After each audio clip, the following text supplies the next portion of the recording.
Alhamdulillah, alhamdulillahilladzi anzala sakinata fi qulubil mu'minin liyazdadu imanan ma'a imanihim.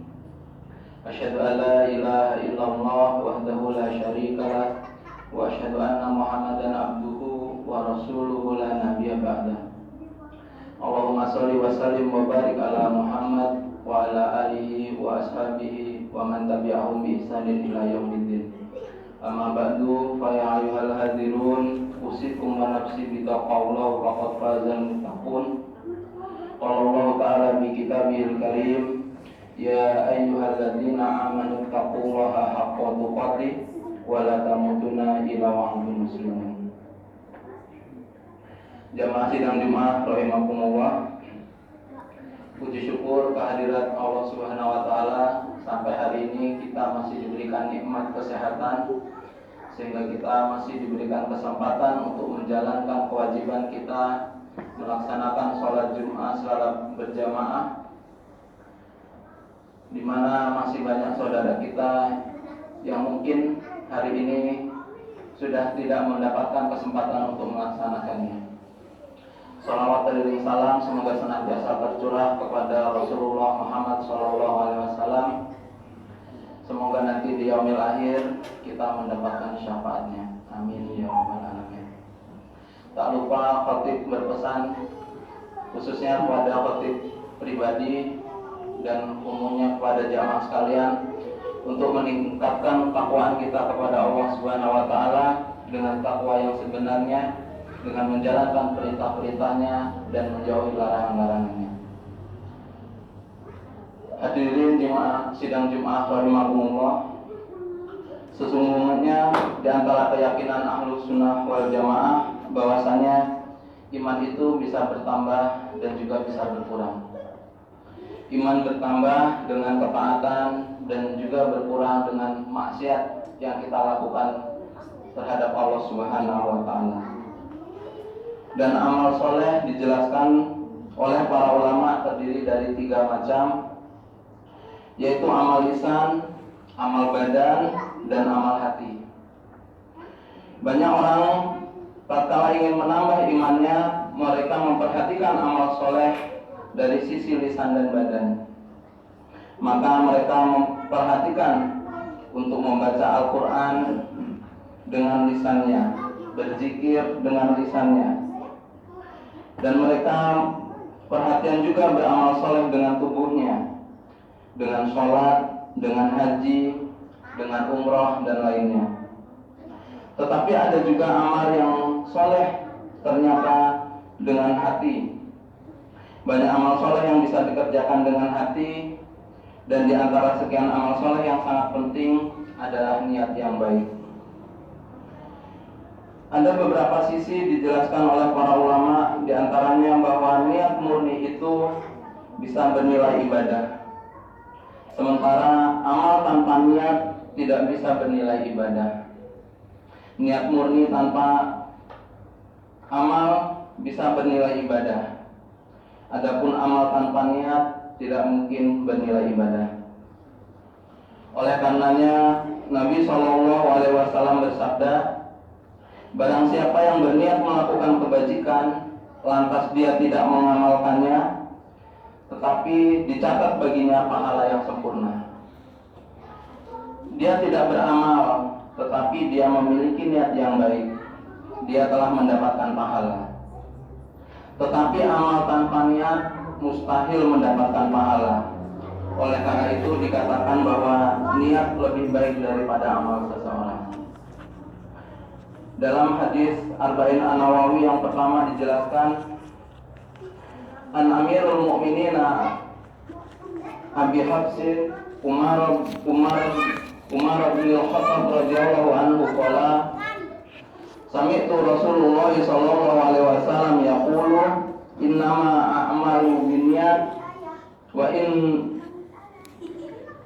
innama likun ri'imanawa faman kanat hijratuhu ila Allahi wa rasulih fa hijratuhu ila Allahi wa rasulih faman kanat hijratuhu lidunya yusibuha aw amra'atin yankihuha fa hijratuhu ila ma hajaratu ilaih.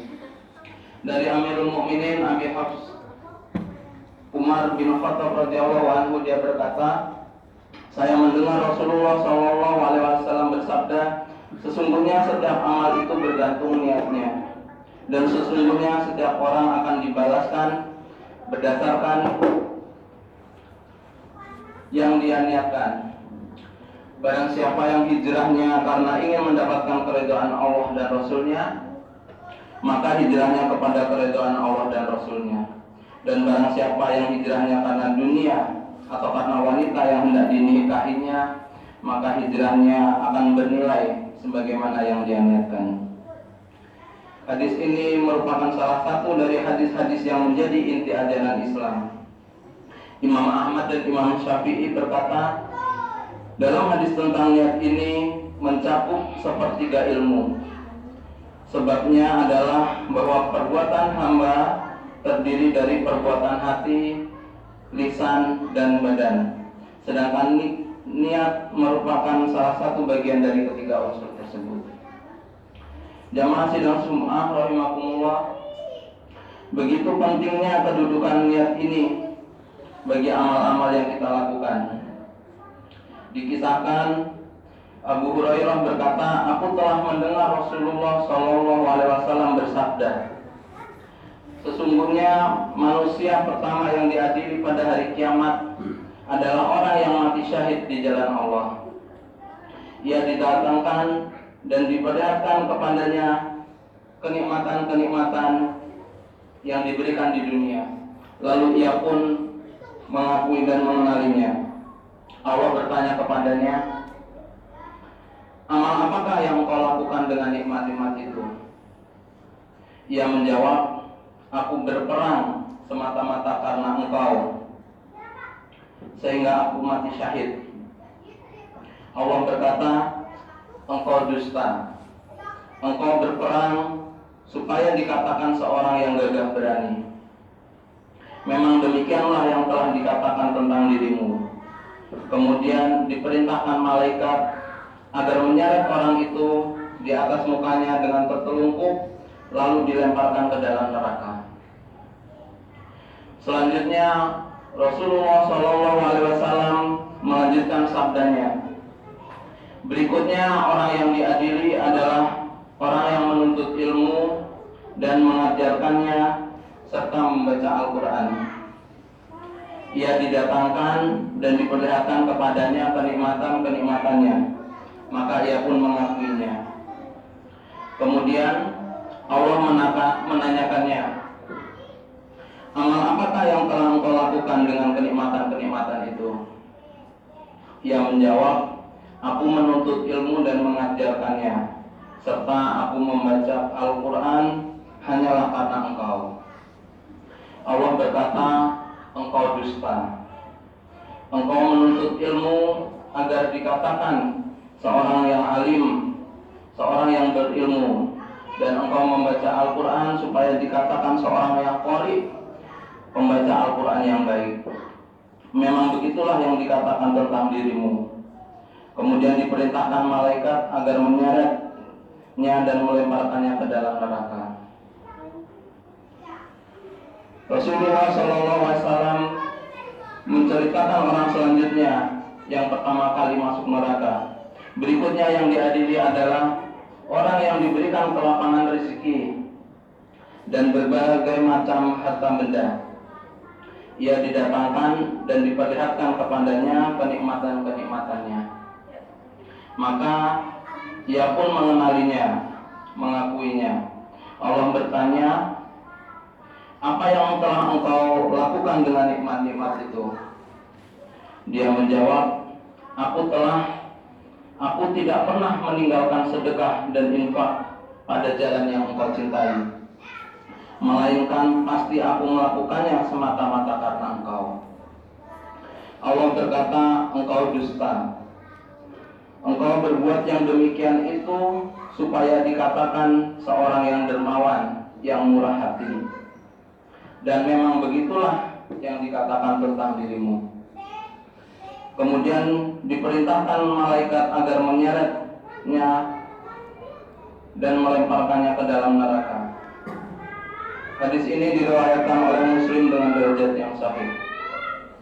Jamaah sidang Jumat rahimakumullah, hadis di atas menjelaskan tentang tertolaknya suatu amal karena niat yang salah, niat yang dilandasi dengan riya.